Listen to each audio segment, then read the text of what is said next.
Baik, Bapak Ibu yang kami muliakan, tentunya untuk Damatok pada pagi hari ini kita mengambil tema yaitu agama Buddha di era digital.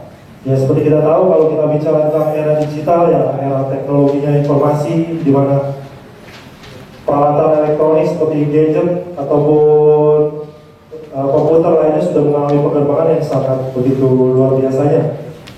Apalagi kalau kita hidup di kota-kota besar seperti Jakarta ini, ya satu orang minimal di kantongnya atau di tasnya mengantongi 3 buah gadget ya, untuk menjadi kebutuhan dasar sekarang ini kayaknya ya.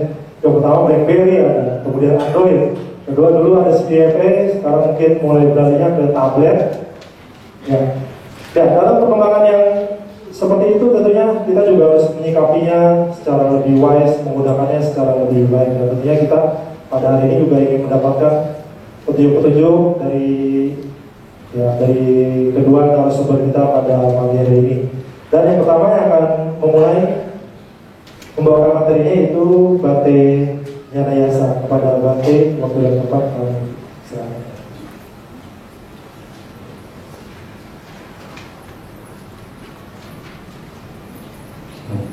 Anggota Sangka Monastik yang saya muliakan, para Bapak Ratani, Adita, saya hormati, dan saudara-saudari Dharma yang saya kasihi.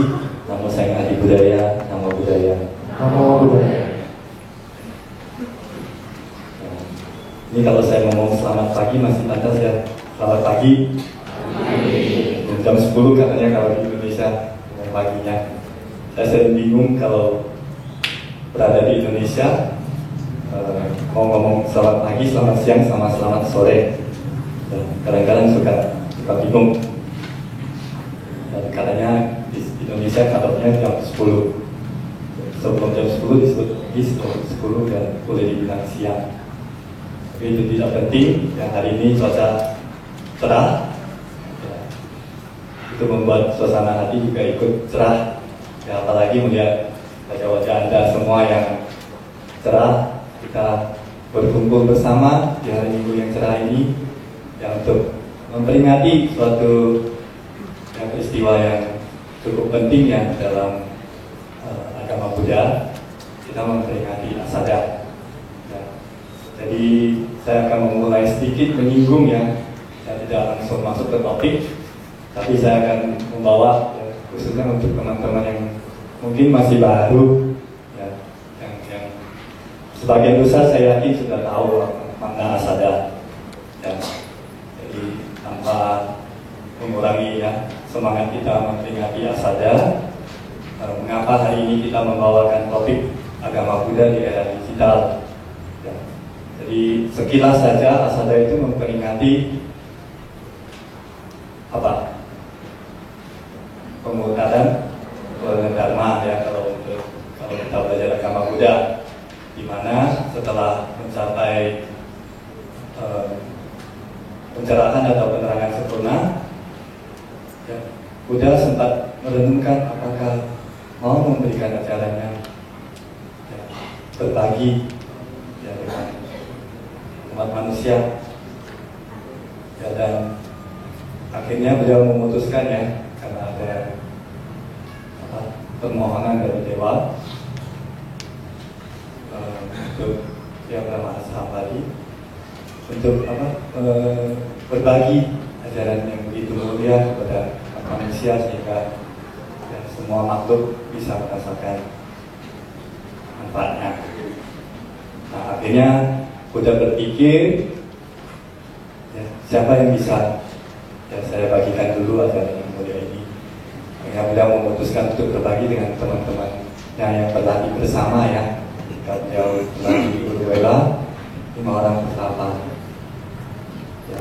Dan pada kesempatan tersebut Buddha memberikan wejangan ya, yang kita sebut sebagai yang dicatat di dalam Dhammacakkappavattana Sutta ya, yang tidak lain isinya adalah mengenai 4 kebenaran mulia ya, dan khususnya penekanannya ke jalan mulia ke-8 ya. Itu hanya secara singkat. Kemudian umat Buddha ya, khususnya di Indonesia, ya, ingin mengingat kembali peristiwa penting tersebut, sehingga umumnya di Indonesia di bulan Juli ya kita memperingati Hari Asada. Jadi kita memperingati suatu peristiwa di mana Buddha pertama kali memberikan ajarannya khususnya kepada manusia. Ya. Jadi peristiwa tersebut kita peringati sebagai Hari Asada di Indonesia. Jadi sebenarnya kalau Asada ya kita memperingati munculnya ya munculnya kembali ajaran Buddha ya, di dunia ini, di zaman sekarang ini, di zamannya Buddha Sakyamuni ya. Jadi hari ini ya, tanpa berpanjang lebar saya akan masuk ke topik. Hari ini kita akan berbicara mengenai agama Buddha di era digital. Jadi untuk mengawalinya saya ingin ya, Anda melihat ya, wah itu kayak Matrix ya, film Matrix digital yang sengaja saya pilih. Jangan takut, saya tidak akan mengajak Anda untuk membaca teks yang banyak, hanya beberapa slide yang ada teksnya, sisanya semua gambar sama video. Ya, jadi next. Kita akan melihat dulu, ya untuk mengetahui sesuatu kita perlu tahu definisi dulu. Semua definisi yang saya ambil dari Kamus Besar Bahasa Indonesia secara online. Ya. Jadi apa itu agama? Ya, mungkin nanti Romo Chris bisa menjelaskan yang lebih lanjut. Saya akan sekilas saja membawa yang definisi mengenai agama. Nanti ketika Romo Krisnanda dan giliran Romo untuk berbicara, Romo mungkin akan lebih jauh ya membahas mengenai apa itu agama. Jadi menurut Kamus Besar Bahasa Indonesia, saya bawa contekan ya, dan saya hafal. Agama, ya, ajaran, sistem yang mengatur tata keimanan, kepercayaan dan peribadatan kepada Tuhan Yang Maha Kuasa, serta tata kaidah yang berhubungan dengan pergaulan manusia dan manusia serta lingkungannya. Di mana ada istilah di Indonesia agama Islam, agama Kristen, agama Buddha, agama Hindu, ya, agama Katolik, ya, Katolik Kristen juga. Ya. Saya tidak akan banyak berbicara mengenai sistem agama. Apakah sering dipertanyakan apakah agama Buddha itu agama? Ada yang bilang bukan, ada yang bilang iya. Jadi apa yang membuat suatu agama itu agama? Dan nanti kita ada sesi tanya jawab, nanti kita bisa membahas. Tapi hari ini saya lebih ingin mengajak Anda untuk melihat ke hal-hal yang praktis, yang pragmatis yang bisa kita terapkan di dalam kehidupan sehari-hari. Ya. Jadi yang lebih kontekstual. Next. Ya. Ini lagi ada gangguan teknis, gak apa-apa. Saya akan tetap berlanjut ya, supaya kita tidak membuang-buang waktu. Kemudian apa itu Buddha? Pada sudah pernah dengar istilah Buddha dong? Ya, kalau enggak, Anda mungkin saja tidak akan ada di sini. Ya. Buddha menurut Kamus Besar Bahasa Indonesia, ya ini adalah menurut Kamus Besar Bahasa Indonesia KBBI. Buddha, definisi pertama, agama yang diajarkan oleh Siddhartha Gautama. Jadi di sini KBBI mengambil dari istilah ya, Buddha secara historis, dari mana terdapat seorang manusia yang bernama Siddhartha Gautama yang mengajarkan ajarannya, ya, teachingnya kepada orang lain, sehingga kemudian disebut sebagai ya, agama Buddha. Ya. Kemudian definisi kedua ini cukup tepat, orang yang telah mencapai kesempurnaan Buddhism. Ya. Sedangkan di dalam agama Buddha sendiri kita mengatakan bahwa Buddha itu sebenarnya kan berakar dari kata Bud dan dalam bahasa Sanskerta yang artinya terjaga, sadar penuh. Ya, dia yang sadar penuh, dia yang terjaga, dia yang telah mencapai pencerahan atau penerangan sempurna. Ya. Kemudian definisi ketiga adalah penjelmaan Siddhartha Gautama. Ya, jadi setelah Siddhartha Gautama mencapai pencerahan sempurna, beliau disebut sebagai Buddha, dipanggil oleh murid-muridnya sebagai Buddha, ya, yang tercerahkan, ya, yang sudah cerah, yang sadar penuh. Ya. Next. Kemudian judul kita hari ini adalah agama Buddha di era digital. Apa itu era? Ya, menurut KBBI, era adalah kurun waktu dalam sejarah sejumlah tahun dalam jangka waktu antara beberapa peristiwa penting dalam sejarah atau masa. Yang ini saya pikir Anda cukup jelas ya, mengenai istilah era atau zaman, waktu, masa. Next. Kemudian apa itu digital? Ya, digital adalah serapan dari bahasa asing. Ya, untuk lebih jelasnya nanti Romo Krisnanda akan menjelaskan ya lebih rinci mengenai digital. Saya hanya sampai lalu berhubungan dengan angka-angka untuk sistem perhitungan tertentu, berhubungan dengan penomoran. Ya, ini hanya sampai lalu saja. Saya akan berbicara ya ke hal yang lebih kontekstual. Next. Kenal wajah ini? Siapakah dia?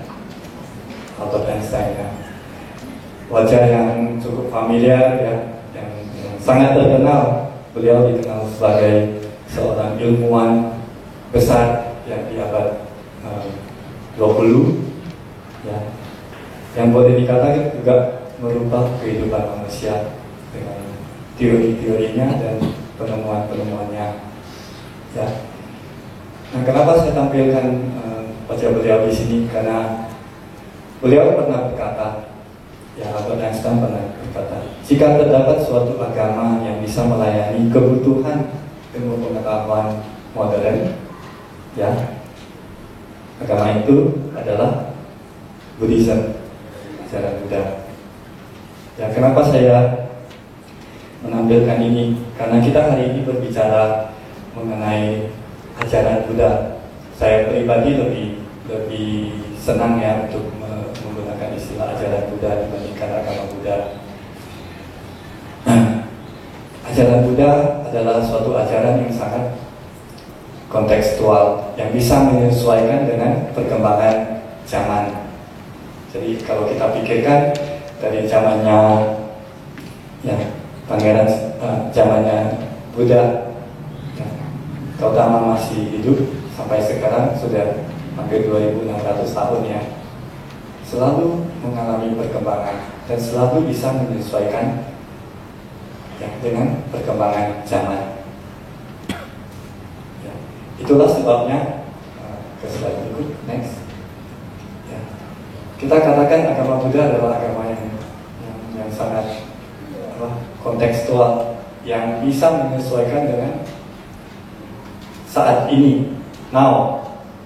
Dan penekanannya memang lebih ke bagaimana supaya kita bisa senantiasa hidup ya di saat ini, present moment, kekinian ya.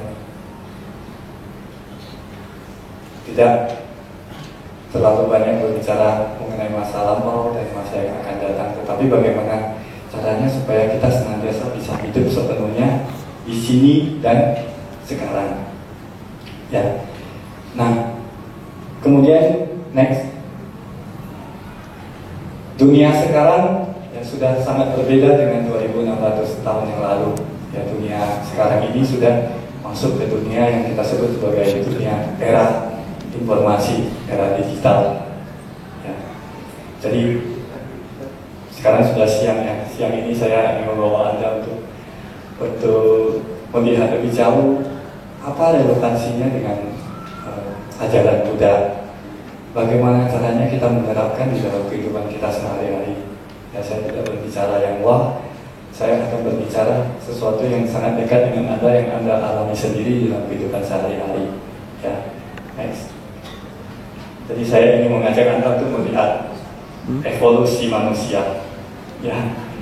Evolusi manusia kalau zaman dulu kan gambarannya selalu dari makhluk yang kita kenal sebagai kera kemudian berubah menjadi apa? Ya, kera yang manusia purba yang bisa berjalan ya, dengan dua kaki, kemudian lama-lama menjadi manusia yang memiliki inteligensi yang lebih tinggi, ya, kecerdasan yang lebih tinggi.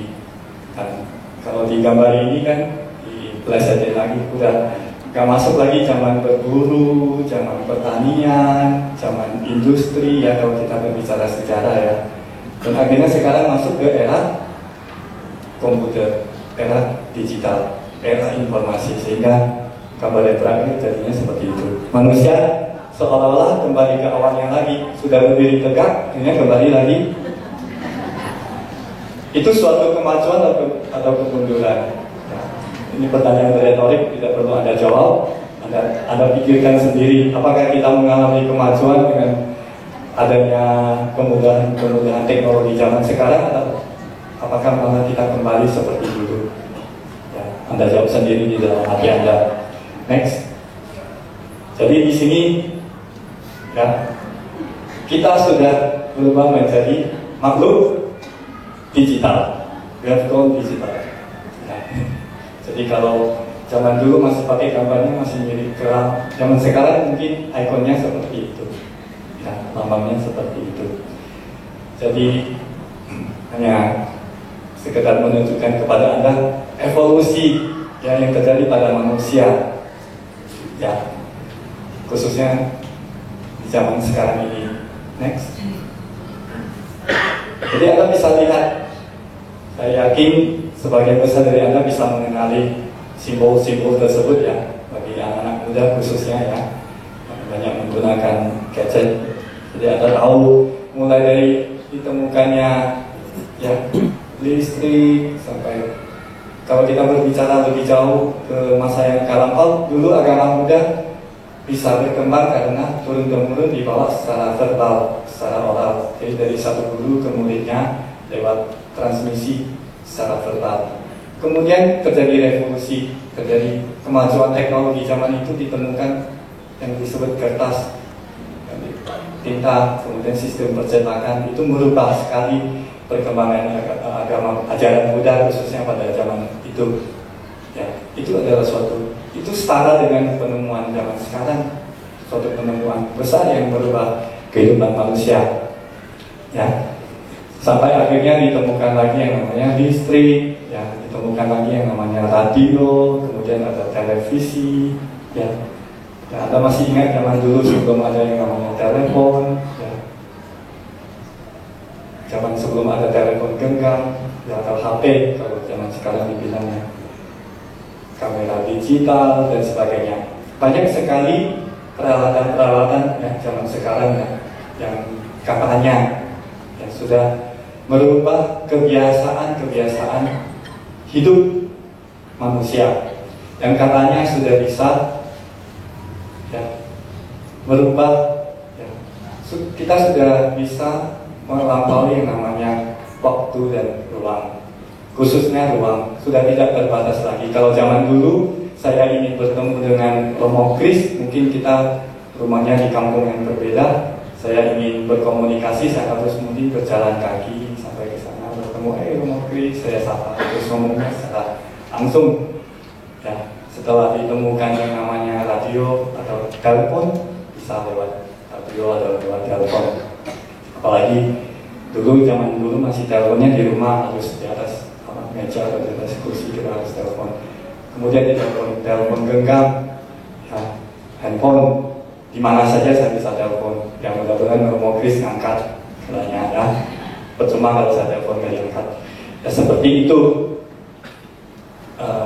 Hanya sebagai suatu gambaran di mana di zaman era informasi ini dengan berbagai alat yang katanya alat-alat canggih, alat-alat teknologi, kebiasaan hidup manusia sedikit bergeser, sedikit berubah. Yang tadinya mengandalkan tatap muka langsung, komunikasi langsung, ya, sudah tidak dibatasi lagi jarak. Saya bisa menelpon atau mengadakan konferensi video tatap muka ya, lewat dunia maya, lewat internet dengan orang yang berada di Prancis, dengan orang yang berada di Cina, di Amerika. Jadi ruang sudah bukan merupakan suatu hambatan lagi. Ya. Saya bisa meninggalkan pesan ke Romo Kris, dan Romo Kris walaupun nanti melihat pesan saya lewat SMS, lewat pesan di Facebook dan sebagainya, bisa tetap ya, membaca pesan yang saya sampaikan kapan saja. Next. Jadi ini hanya sebuah gambaran kalau yang namanya alat-alat atau kita sebut sebagai gadget sekarang ya, sudah sangat canggih. Tapi yang ingin saya ajak Anda untuk renungkan pagi ini adalah dengan kemajuan-kemajuan teknologi seperti itu, yang saya katakan sudah bisa membawa kita untuk melampaui namanya batas ruang dan waktu ya, dengan teknologi yang ada seadanya sekarang. Slide berikut, next. Apakah dengan kemajuan itu membawa kita menjadi ya, lebih dekat dengan apa yang ingin Buddha ajarkan kepada kita, yaitu untuk mencontoh beliau untuk bisa hidup sadar penuh setiap saat, mindful yang kedua, atau malah kita menjadi mindful, sadar penuh atau pikirannya penuh. Berbeda ya, pikiran penuh sama sadar penuh punya dua arti yang berbeda. Mindful yang pertama adalah pikiran kita penuh. Mindful yang kedua adalah sadar penuh. Anda pikirkan sendiri apa yang terjadi dengan diri Anda dengan adanya handphone 2-3 biji di kantong, ada BlackBerry, ada iPhone, iPad, saya tak tahu, something. Nah, zaman sekarang dengan kemajuan teknologi ini, apakah dia membawa kita malah lebih jauh dari apa yang Buddha ajarkan atau lebih dekat ke yang diajarkan oleh Buddha? Coba, kalau saya bisa tampilkan next. Mungkin ini yang ada di dalam otak kita saat ini. Ya. Penuh dengan berbagai pikiran selain ini saya tampilkan yang berhubungan dengan ya, zaman digital ini yang mungkin Anda memikirkan juga pekerjaan, rumah, si doi, sang kekasih, calon sang kekasih, pasangan, anak, berbagai jenis hal. Tetapi ya di samping itu Anda juga harus sekarang berurusan dengan semua ini, yang namanya Facebook, BlackBerry, ya dan sebagainya, ya, SMS. Ya. Jadi sangat menarik untuk memperhatikan apa yang terjadi dengan otak manusia. Next. Mungkin seperti itu sekarang. Ya, kalau zaman dulu gambaran otak manusia itu adalah ya, sederhana ya, gambar otak. Jadi gambar otak zaman sekarang mungkin harus disesuaikan. Next. Mungkin seperti ini. Yang dipikirin YouTube, Facebook, yang semua jejaring sosial yang ada zaman sekarang, BBM, ya, dan sebagainya. Saya ingin mengajak Anda untuk melihat, kalau saya katakan komunikasi zaman dulu, saya harus datang langsung ke Romo Kris untuk ngomong, untuk mengkomunikasikan ide saya, gagasan saya, ya, perasaan saya dan sebagainya. Zaman sekarang cara komunikasinya next dan seperti ini. Lewat yang kita sebut sebagai kemudahan teknologi, ya, bisa lewat berbagai media, ya, televisi, lewat radio masih, ya, dan sebagainya. Kemudian next, semua kemajuan ini seperti yang saya ajak Anda renungkan tadi, apakah membuat pikiran kita menjadi lebih penuh atau membuat kita menjadi lebih sadar penuh?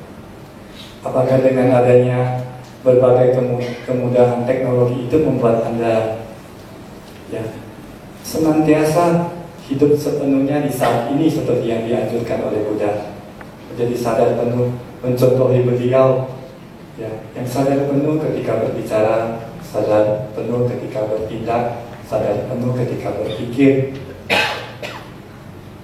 Saya melihat ya, memperhatikan zaman sekarang ini malah yang terjadi adalah sebaliknya. Ya, zaman ketika muda itu hidup begitu sederhana ya, gak banyak godaan, gak banyak gangguan, gak ada yang namanya televisi, gak ada yang namanya sinetron, ya, gak ada yang namanya drama film Korea ya, yang membuat kita yang ikuti secara maraton ya. Gak ada yang namanya radio, gak ada yang message, aduh ada yang SMS saya nggak ya, aduh ada yang telepon saya nggak ya, yang senantiasa membawa kita untuk lebih jauh. Zaman dulu itu simpel sekali, sederhana sekali zamannya Buddha.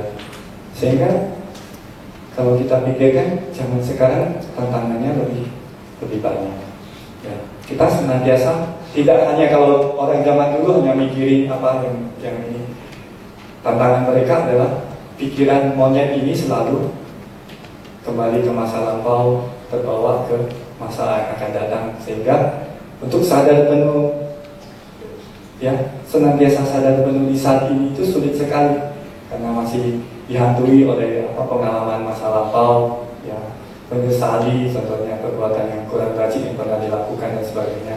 Jadi pikirannya di bawah masa lampau. Tapi zaman sekarang selain mikirin masa lampau, masa akan datang, kita masih mikirin yang lain-lain juga ya. Contohnya next ya, ketika belum ditemukan handphone dan segalanya, ketika masih zamannya TV itu adalah alat canggih. Yang terjadi adalah kebiasaan manusia ketika sedang makan, ketika sedang berkumpul dengan keluarga, TV dinyalain.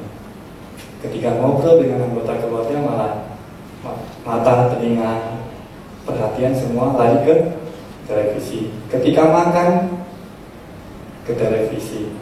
Sedangkan yang Buddha ajarkan kepada kita adalah ketika kita makan, dan kita makan. Ketika kita berbicara, ya kita berbicara, mendengarkan secara mendalam apa yang dibicarakan. Dan ketika kita mengungkapkan perasaan kita, kita juga mengungkapkan dengan sadar penuh kepada lawan bicara kita. Next, apalagi anak-anak zaman sekarang, sambil nonton, sambil main games, ya, video game dan sebagainya, sambil makan. Jadi kita sebenarnya nggak tahu apa sebenarnya yang dilakukan. Ya. Next, begitu pula dengan para profesional muda, anak-anak kuliah. Ya. Sekarang bawaannya makan di depan laptop, makan di depan komputer. Ya. Next, ini khusus untuk bapak-bapak yang bawa mobil. Ya. Ini sering terjadi, saya lihat kalau orang sambil bawa mobil, sambil SMS, sambil BBM, nggak tahu, kadang-kadang agak ngeri ya kalau berada di jalan tol, yang bawa mobil itu sambil bawa nyetir, sambil BBM, nggak tahu apakah dia perhatiannya ke BBM atau ke jalan. Nanti kalau ada di depan ada yang mengerem mendadak, kan berbahaya. Ya. Next, ini satu fenomena yang sering saya lihat ketika saya berada di Singapura dalam kereta ya, MRT. Zaman sekarang ini, ya kalau di Taiwan sekarang ada istilah baru. Ya kalau yang ngerti bahasa Mandarin disebut di tou zu, kau penunduk. Ngerti nggak? Jadi di depan mata itu, next. Ya. Semua orang menundukkan kepala. Apakah Anda kaum penunduk? Dimanapun, kapan saja, dimana saja, kepala selalu tunduk. Atau like, ya suka. Coba Anda renungkan apakah Anda termasuk salah satu dari itu. Ya. Sungguh beruntung ya hari ini Anda bisa hadir, Anda mendengarkan ya seri saya dan Dr. Krisanda, yang Anda tidak sambil mendengarkan suhu berbagi di depan sambil BBM. Ya, saya sangat bersyukur karena saya berterima kasih ya, karena Anda sudah bisa menyingkirkan untuk sementara waktu tetap berada di dalam kantong Anda ya. Mudah-mudahan di luar nggak ada yang sambil dengerin sambil BBM juga ya. Halo yang kedua. Ya. Jadi itu adalah next. Ini satu topik yang saya angkat karena kebetulan sebelum saya menjadi anggota monastik, saya mengambil kuliah multimedia dan desain. Ya. Sangat berhubungan dengan topik kita hari ini. Saya pikir alasan kenapa saya diminta untuk berbagi di depan hari ini ya karena latar belakang pendidikan saya. Jadi hari ini agak terbalik ya. Saya lebih ngomongin ke penerapan, nanti ngomong Chris yang lebih ke arah teksnya. Jadi kita taruhnya dibalik ya. Saya lebih ngomongin ke arah konteksnya dengan kehidupan zaman sekarang, penerapannya di dalam kehidupan zaman sekarang. Ya, jadi nanti kita ada sesi untuk tanya jawab. Mungkin Anda bisa menanyakan ya. Untuk ini karena kita disediakan waktu masing-masing setengah jam untuk berbagi dan waktu saya sudah cukup, sudah hampir terakhir. Jadi saya hanya ingin yang menunjukkan kepada Anda. Jadi sosial media yang namanya Facebook, YouTube, ya dan sebagainya yang senantiasa membawa kita, pikiran kita itu untuk keluar. Kita sudah tidak lagi seperti murid-murid Buddha zaman dulu itu senantiasa diajak untuk melihat ke dalam, Sekarang kemajuan teknologi kita di zaman ini malah selalu menarik perhatian kita, kesadaran kita untuk keluar, apalagi di zaman yang konsumerisme seperti sekarang ini ya, semua orang diajak untuk mengkonsumsi. Kemanapun Anda pergi, Anda diajak untuk mengkonsumsi, termasuk di wihara. Anda melihat ada papan iklan, wah nanti ada ceramah asada. Anda melihat ada papan iklan atau tanda-tanda, oh di sini itu ada wifi zone, katanya di kafe Kayana. Ya itu termasuk bentuk konsumsi. Dan apalagi kalau kita keluar, kita melihat papan iklan yang gede-gede di samping jalan, kita diajak untuk melihat supaya memiliki tubuh yang indah, saya harus mengkonsumsi ini, saya harus memakai alat perawatan ini, saya harus memakai baju ini. Jadi orang zaman sekarang ini diajak untuk konsumsi. Kesadaran kita bukannya diajak untuk melihat ke dalam, mengamati yang namanya 5 kelompok atau 5 agregat kita, mulai dari tubuh jasmani, perasaan, ya, pencerapan, bentukan mental atau kehendak, dan kesadaran kita yang berjenjang yang semakin halus dan semakin halus. Kita malah diajak untuk lewat 6 indera kita itu, kita ditarik untuk keluar. Sehingga ya bagi Anda yang termasuk kaum penuntut ya, kita bukannya lewat kemudahan teknologi yang ditawarkan zaman sekarang itu kita menggunakannya dengan baik sehingga mendukung latihan kita, mendukung kehidupan kita. Kita berpikir, aduh, suruh saya ini multitasking loh, sambil jalan saya bisa pesan ke karyawan saya bisa menyelesaikan presentasi saya dan sebagainya. Tapi apakah itu benar multitasking? Ya. Apakah itu membuat kehidupan Anda benar-benar menjadi lebih berbahagia? Dengan banyaknya konsumsi impresi, kesan-kesan dari luar, lewat mata, lewat telinga, lewat hidung, lewat alat pengecat, apakah kita sudah mengikuti apa yang Buddha anjurkan untuk mengenali duka, untuk mengetahui sebab dari duka, untuk tahu bahwa yang namanya duka itu bisa berakhir dan akhirnya kita tahu solusinya adalah jalan menuju banyaknya duka atau jalan menuju bebas kelaparan. Tapi kita malah sebaliknya. Next. Jadi ini nggak tahu ya dengan adanya jejaring sosial atau sosial media zaman sekarang, apakah membuat hubungan Anda, komunikasi Anda dengan orang yang ada di sekitar Anda menjadi semakin dekat. Ya. Saya sudah menyediakan beberapa video, namun saya hanya ingin akan saya tutup ya, karena waktu yang disediakan sudah lewat. Next, tolong diklik disconnect to connect. Ya, ini ada sebuah video ya yang bisa kita nikmati bersama. Ini adalah sebuah iklan yang dibikin di Thailand yang membawa pesan kepada kita, khususnya manusia zaman sekarang, apalagi kaum penuntut ya, di dojo. Bisa diklikkan. Ya, ini suaranya nggak muncul, mestinya ada musiknya.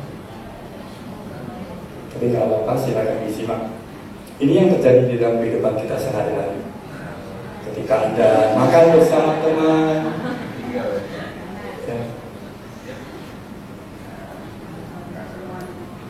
Kalau saya sering godain, ya, bantai-bantai termasuk teman-teman saya, ini namanya jadi autis.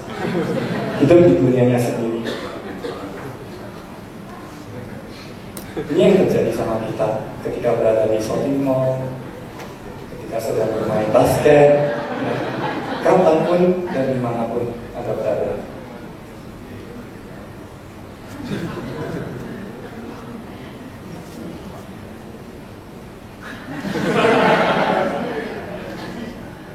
Seolah-olah dunia itu hilang. Dunia ini hanya kita ada sendiri dengan berbagai ada.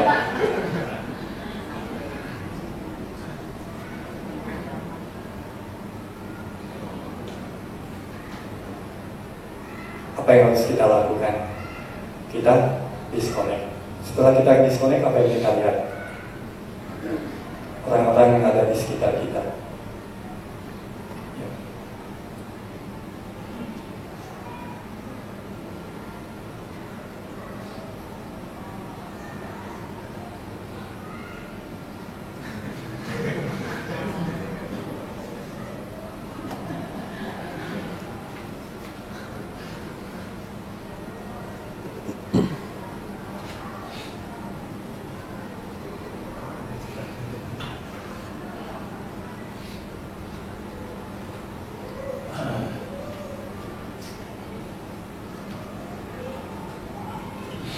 Hidup itu menakjubkan.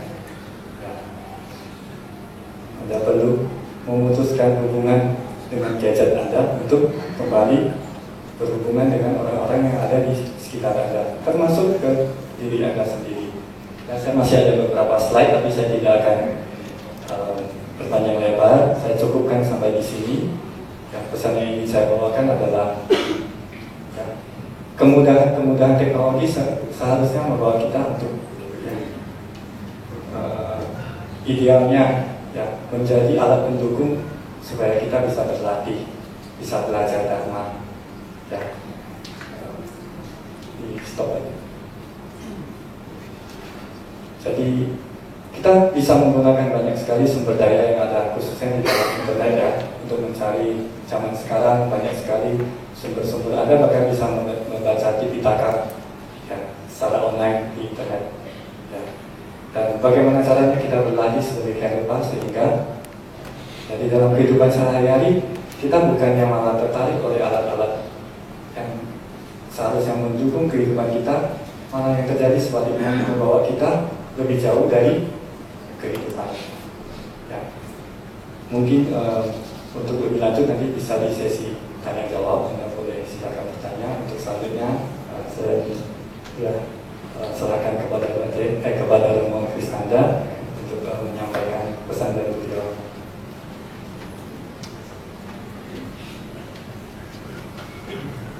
Ya, itulah tadi sedikit pemaparan dari Bantenya Mayasa dan masih dalam topik yang sama. Tentunya kita akan lengkapi dengan pemaparan dari Romo Kris yang mungkin akan bawakannya dari segi yang lain.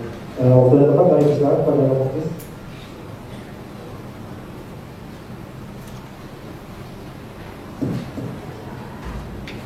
Ya, saudara-saudara yang saya cintai, Namo Satya Adi Budaya, Namo Budaya, Namo Dharmaya, Namo Sanggaya.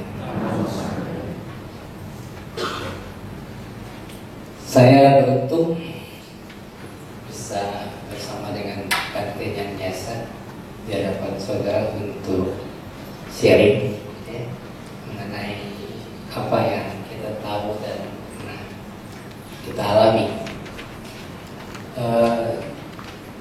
Kembali bahwa kita dipertemukan karena kita punya karma baik, kita punya kekuatan keyakinan yang Tuhan mempertemukan kita di hari Asada. Saya udah ketemu belum sih?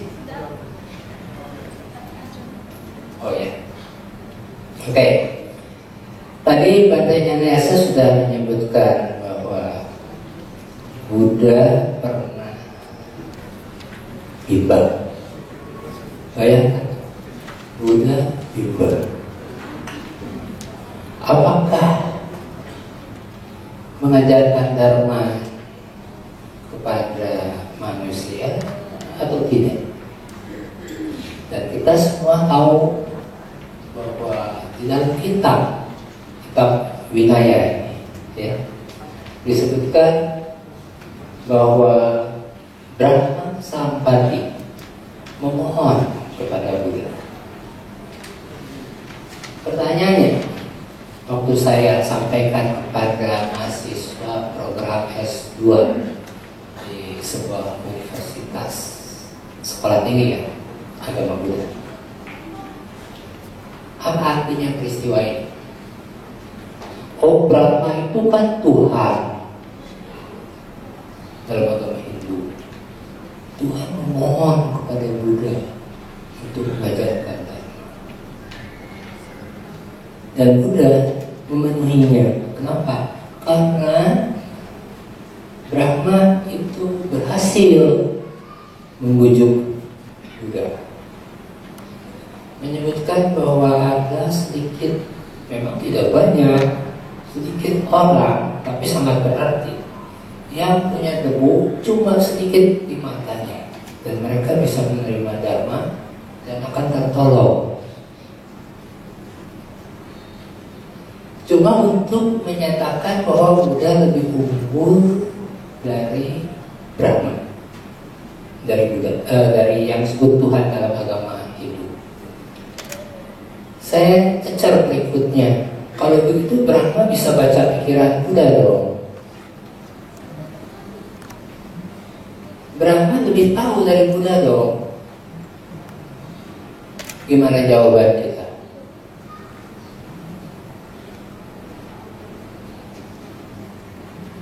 Kalau dikatakan bahwa Brahma lebih rendah dari Buddha, bagaimana Brahma bisa membaca pikiran Buddha dan kemudian berhasil membujuk, meyakinkan Buddha untuk mengajarkan dharma? Ada di antara saudara yang mau coba jawab?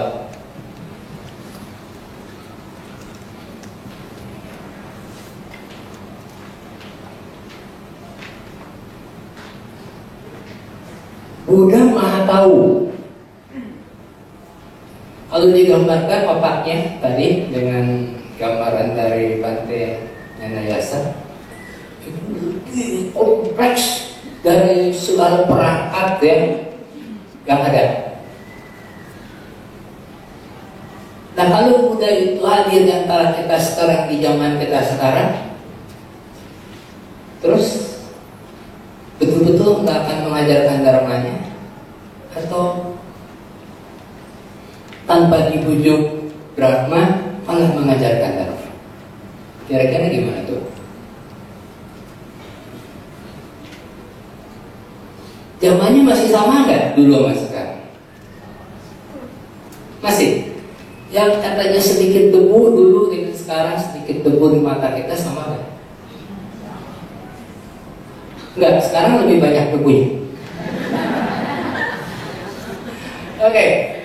Jawaban ini sebetulnya ada di dalam teks Agana, di dalam Agana Sutta, ya, yang menyebutkan bahwa Buddha itu menyebutkan bahwa nama-nama ini adalah nama Tathagata. Di dalamnya termasuk yang disebut itu Brahma. Disebut juga mengenai tubuh Dharma dan tubuh Brahma. Nah, kesimpulan saya sebetulnya gambaran mengenai Brahma itu bukan Brahma ada sosok Tuhan yang datang menemui Buddha, tapi itu mirip seperti di dalam pemikiran kita sekarang. Kalau kita mendengar ada orang yang katanya merenung ke dalam dirinya, selalu ada suara hati yang mengatakan, ya, nanti yang satu jangan, iya lakukan, jangan tidak. Sering dengar gitu kan? Yang satu siapa? Suara dewa, suara malaikat. Satu lagi suara iblis. Nah, fenomena ini juga yang terjadi loh pada yang namanya sosok Buddha. Ya, jadi ada suara Brahma menghadap, itu suara Brahma. Sebetulnya Brahma ini datang dari mana? Dari pikiran Buddhanya sendiri. Ini cara saya menafsirkannya. Pada waktu orang bertanya, kenapa sampai katanya Buddha bimbang, lalu mesti ada yang membujuk. Nah, persoalannya yang mau saya kembangkan adalah Dharma yang diajarkan Buddha itu untuk siapa? Untuk orang yang punya debu di matanya, tapi sedikit saja debunya, kan gitu. Kalau saya hubungkan dengan masih dalam kitab Vinaya, kita ada sebuah peristiwa. Sariputra di dalam teks ya itu disebutkan namanya sebagai Upatissa. Begitu bertemu dengan biksu angkatan pertama yang menjadi arahan, biksu Asaji namanya, lalu tercerahkan, lalu dia mengajak saudara perguruannya Moggallana.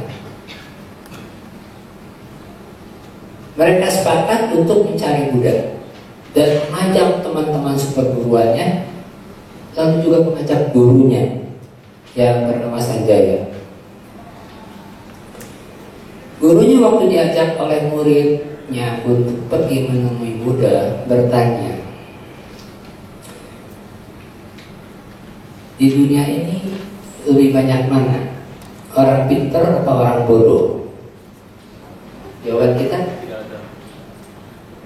Kalau kita ditanya jawabannya, lebih banyak orang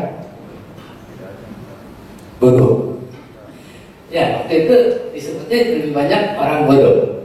Nah, lalu saya mengatakan, ya, yang pintar-pintar pergilah kepada Petapa Gautama, belajarlah dari dia. Tapi saya biarlah tetap jadi guru orang-orang yang bodoh. Apa artinya? Loh, kalau begitu orang yang pergi belajar kepada Buddha tadi sedikit debu pada matanya dan harusnya orang yang pintar. Jadi berbahagialah saudara, semua adalah orang yang pintar. Oke. Ya, orang pintar itu di zaman sekarang itu semua melek digital. Saya dibodohin orang terus. Waktu saya bilang gaptek nih, ya kan? Pakai komputernya aja ketinggalan gitu. Kalah dari anak-anak muda. Nah, jadi era digital era orang-orang pintar dengan otaknya yang betul-betul full terisi tadi dengan segala macam hal, ya. Buddha maha pintar, pasti lebih banyak. Jadi kita nggak usah takut. Penuh dengan hal tadi kita nggak usah takut karena Buddha pasti lebih banyak lagi isinya. Digital ini berhubungan dengan angka. Tapi susahnya orang kita kalau udah ingat angka, ingatnya terus ke uang aja. Karena maksudnya kan nggak begitu ya. Ini berhubungan dengan penomoran, tadi sudah disebut. Penomoran menyangkut apa? Digitus itu artinya kan jari jemari yang jumlahnya 10. Ada 1, ada 6. Nah,